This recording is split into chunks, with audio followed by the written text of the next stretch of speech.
Yo, what's happening, world? My name's Raheem Flowers. And, I'm just really just sitting back pondering to myself how, especially in the 2010s, in this era, most people simply aren't built to last when it comes to acquiring equity, when it comes to really being enriched. I'm even thinking about when I read a book by a man named George S. Carlson, known as the richest man in Babylon, right? And even when Arkad would share his stories about how he came about and the hard work that he had to put in, and he didn't want to settle. He did not want to work for another person. He did not want to slave. And he utilized whatever abilities and skills that were at his disposal.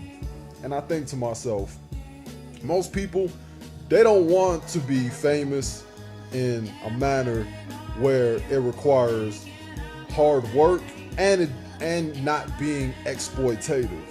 Because that's what you see. You see this a lot throughout social media. You see how these people are outlet to dysfunction. If you think about DJ Academics, you think about Vlad, you think about cats like Tommy Sotomayor, you think about motherfucking Tariq Nasheed, you think about Umar, you think about even Charlemagne, somebody like him on the Breakfast Club who likes to be the ambassador for hip hop and speaks about, tries to be like a spokesman for black people and how we think as a consensus. F all that, man. I mean, dude, I'm even thinking about the way these people get into the industry, like how these black boys have to be effeminate as fuck. I remember back then when I used to work for UPS, and I like to read a lot, and I was reading, it was like an article, it was a little passage that I saw, and this was in 2015, and they were talking about how 60% of black men are going to end up becoming homosexuals by 2020. It's 2018 right now. It's not even 2 whole years from now, the 2020s. And if you think about some shit like that, because you know that they have an agenda. I have not watched the Black Panther movie, but I have been hearing a lot of critiques, and it's been getting hell reception, both mixed reviews. And the other side of it, besides it being positive and people talking about Michael B. Jordan and commenting on his suit that looked akin to Vegeta from Dragon Ball series, I thought to myself, okay, this is another feel-good type of film. Just based off of what I'm seeing from the previews, based off of the commentaries, and based off people saying all this good stuff about it, This is good for that shea butter Twitter shit. This is good for those white liberals. This is good for black liberals. This is good for people who want to have some form of escapism, not realizing that we still live in this dystopia, not realizing that melanated people, black people, are still going through this bullshit plight. And I'm talking about from a psychological level, because we are in World War III at the end of the day. We are. Like, I'm not one who likes to go off of hearsay, but I'm simply just looking at the images, and I'm seeing Killmonger, and I'm seeing the protagonist, the Black Panther, and I'm seeing how, I'm looking at the previews of how Wakanda is ran, and I'm seeing how a lot of these characters have this Amazon feature, the features of an Amazon. The women characters have this Amazoness feature. I mean, I'm all for women being strong. I'm all for women being independent. But at the expense of emasculating the man, that shit sounds like there's a hidden agenda behind that shit. Based off of the previews I've seen, and based off of the reception on the other side of the spectrum. Now, I'm gonna give my own synopsis on it, but I'm just going off of this prediction, and I'm just gonna go off of this theory for now. I mean, shit. This is just another form of Hollyweird, them Jewels, them Jews, going around fucking with Negroes. And then I think to myself how Marvel is ran by Disney, which is ironic because Walt Disney has a history of having disdain for Jews, but since the man's either dead and or in a frozen chamber somewhere, you know that some pointy nose Peter Rosenberg, George Soros ass Jewel is calling the shots. Yep. I mean, I think about it every time. Black people always let these Jewels in. Maybe because the NAACP, boom. Even if you think about the slave ships being funded, boom. You even think about the music industry with the likes of Diana Ross. You even think about Laura London and Lil Wayne getting up in that pussy. You think about even Nas being discovered by a Jewel. Fuck. You think about Leo Coden and the fallout that Dame Dash and Jay-Z had. It's just a pattern. And honestly, most people are not built to last. People either get caught up in ego and they lose themselves, or there's always some Jewel in the cut. Shit. That ain't cool, man. That is not a good sight. I mean, I think to myself, is there ever gonna be a point in time where black people can make money and come together on some group economic shit that all these Negroes in the so-called black sector of YouTube talk about without ending up bickering and getting into some bullshit fallout for a trivial reason? I mean, see, black men, we can only blame black women so much. Because after a while, it's like, okay, so you're that weak to allow a woman to create all this dissension to diffuse what you got going on, and that just fucks everything up for you. You can't even say, hold up, wait a minute. I ain't gonna let the scenario go down like that. There's too much double agents in the so-called community.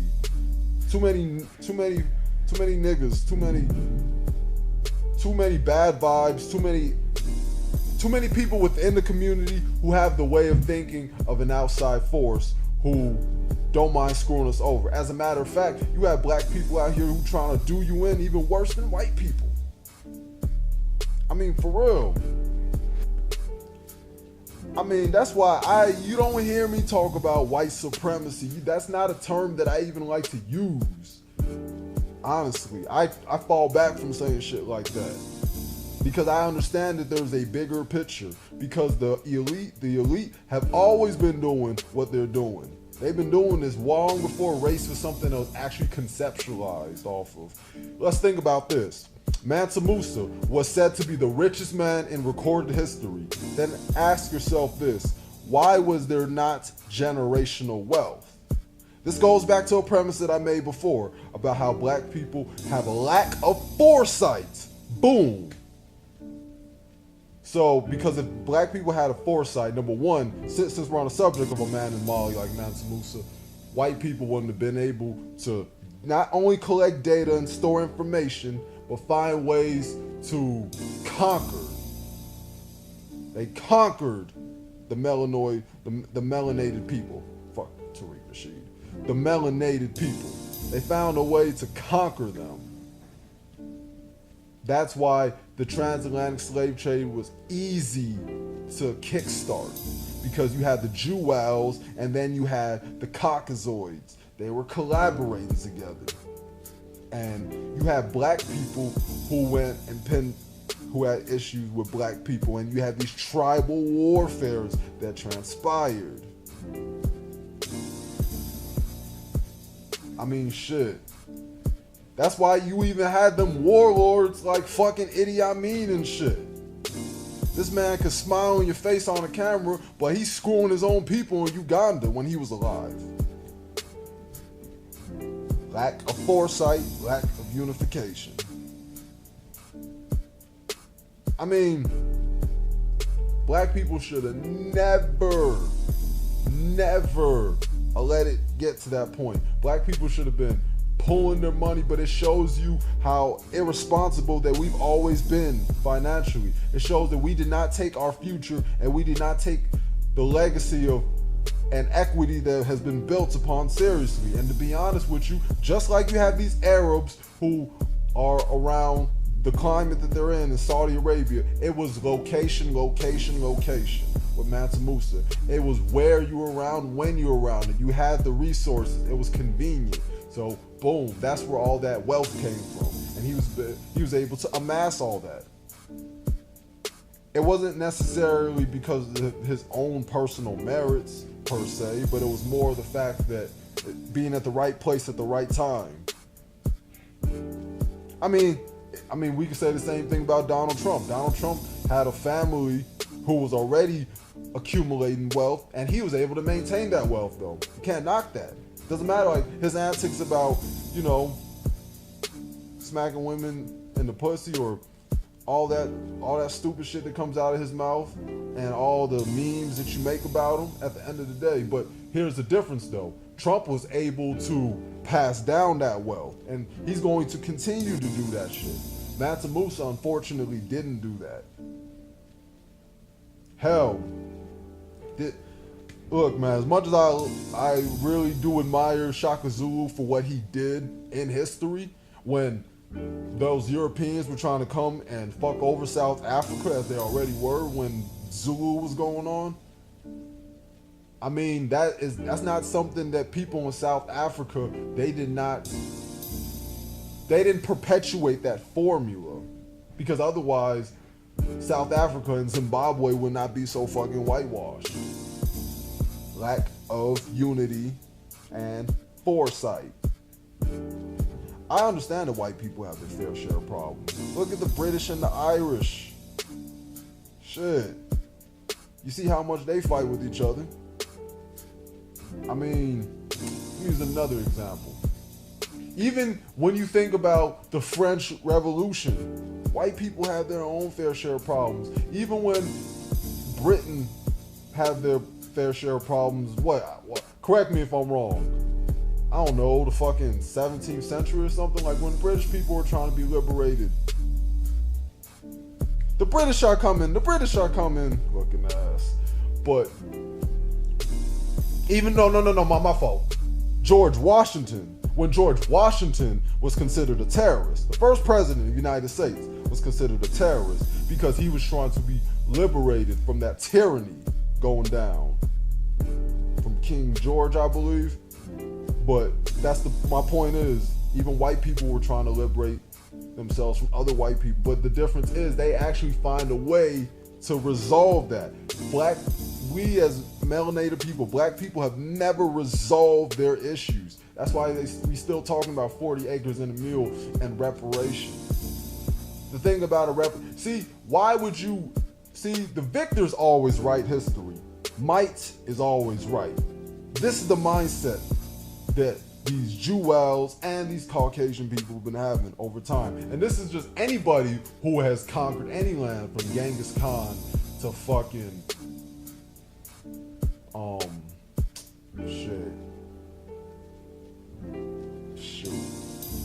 fucking Genghis Khan to, I don't know, anybody who has been running shit, or Mao Zedong, whoever. They write history. Hirohito, like, these people are the ones who call the shot. So if these people are the ones who are calling the shot, they're going to be the ones who are going to say, hey, this is how much you're going to receive. You're not going to be, unless you take that from them. That's the whole idea of justice. Crying and doing marches and begging all day ain't going to do shit. But then again, they put black people in a passive mode. That's why black people don't even run. That's why black people don't even have any ownership over hip hop. That's why there's all this fake ass multiculturalism going on, even in a genres plural that you've created. Yep. That's why even Jewels like Rick Rubin is able to be a prominent figure in hip hop. And then we think about Jerry Heller and Dr. Dre. Like, I even thought about something that Rakim said recently about Dr. Dre and how he wanted him to make a gangster rap album, just like what Jerry Heller did with NWA. Shit. It's just a pattern that kept perpetuating. And Dr. Dre ain't even about that life. I remember when I saw Straight Outta Compton when I was 23 in 2015, and I'm saying to myself, they really out to make Dre seem like some sort of heroic individual. Like he was really a noble dude who just wanted to make music. Oh man, because Eazy-E wouldn't see. Too many people have been saying too much of the same things about you, and these are different people. If Eazy-E could call shit out, if Suge Knight could call shit out, if Tupac could call shit out, obviously there's something very fickle about Andre, about Dr. Dre. Now, me as a producer, I can respect what Dr. Dre has brought to the game, but I also understand how much of a double-edged sword that he is to hip-hop. It's the fact that Rakim couldn't even rock with him. Nope. And he's one of the pioneers of hip-hop, and look what he did. Motherfuckers kept following his formula. So, even these Jews, you can't just continue to blame for that shit. It's like, this goes back to what I said about lack of foresight and unity. East Coast, West Coast. That bullshit being orchestrated too. I even think about when I was playing a song on Nas's album, it was written called Nas Is Coming, and how Dr. Dre is a producer, and in the intro of it, he was saying, man, we got fuck all that shit, man, that East Coast, West Coast, motherfuckers need to just go get money. How can you talk about motherfuckers need to go get money when you out here portraying that gangster image throughout the content of your music? This is something that the NWA is notorious for. No pun to Biggie, or big pun, but how? Fuck out of here with that shit, man. You got a lot of shit to answer for, Dr. Dre. And the irony is, what prompted me to even bring that up was that Jew Vlad, that motherfucker, who's been instigating for the longest in hip hop. Y'all let this dude do this shit for almost, 10 whole years? Yeah, about 10 years. Because I known about Dr. Dre since I was still in high school, about the end of 2009, early 2010. So I was about 17, 18 when I got familiar with his content. And I think to myself, all this dude does is ask people questions. And he puts them in this interrogation room. Whether it be Tay Sav, whether it be G Herbo, whether it be Rico Reckless, whether it be Lord Foe, whether it be Rakim, whether it be Big Daddy Kane, whether it be Lord Jamar, and the whole 9 yards. It's like he puts everybody in an interrogation room, and then some bullshit always transpires. Even, what was that dude's name? I think his name was Disaster. One of them battle rappers ended up getting in a fight and shit, and then, fucking instigating simp ass, bitch ass Jew Vlad running his mouth and shit. That's why Rick Ross was getting at his ass. That's why a lot of people don't want to do interviews with him. And that's why he's still so salty that Nas never did an interview with him. So he goes out his way to sneak diss him every chance he gets. He did it with Godfrey, he did it with Lord Jamar, he did this with Charlemagne, etc. Fuck out of here.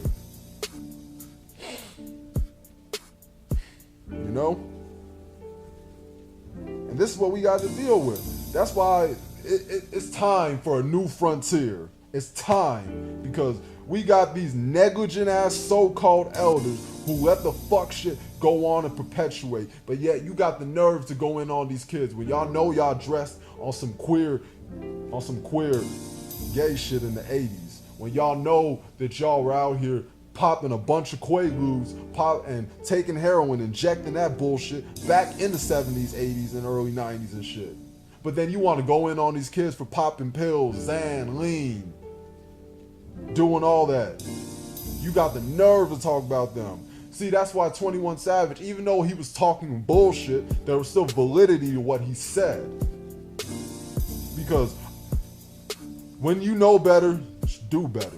When you have all this information exposed to you, right at the tip of your finger when you using that to record your bullshit on WorldStar, when you using that bullshit to record on Media Takeout or Gossip. You can have time to be doing something constructive. This is the age of information after all. So I ain't trying to hear none of that. So it's time to build our fortress. It's time to weed out the weak, because you're only as strong as the weakest link. And that's all I gotta say to everybody. Peace out.